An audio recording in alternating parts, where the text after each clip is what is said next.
বর্তমানে কিন্তু খামারিরা বেশি লসে পড়তেছে আপনার এলএসডি এবং এফএমডি রোগে গরু মারা যাওয়ার কারণে।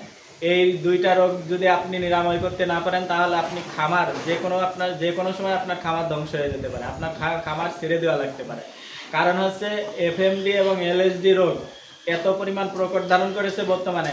এই রোগটার কারণে আপনার বাছুর গরুতে এলএসডি হওয়ার সাথে সাথে বাছুর গরু কয়েকদিনের মধ্যে মারা যাইতেছে। এফএমডি হলে তো বাছুর গরু আপনার 1 সপ্তাহের মধ্যে মারা যাবে। যদি আপনার বাছুরের বয়স 1 মাসও হয়, তো 1 মাসের নিচে হয়, এরকম ছোট বাছুর যদি আপনার থাকে, যদি এফএমডি আপনার গাভীর হয় তাহলে আপনার বাছুর মারা যাবে।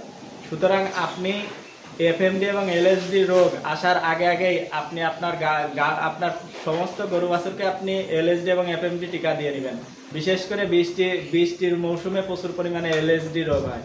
আপনি চেষ্টা করবেন বৃষ্টির মৌসুম আসার আগেই এফএমডি এবং এলএসডি রোগের টিকা দিয়ে দিবেন।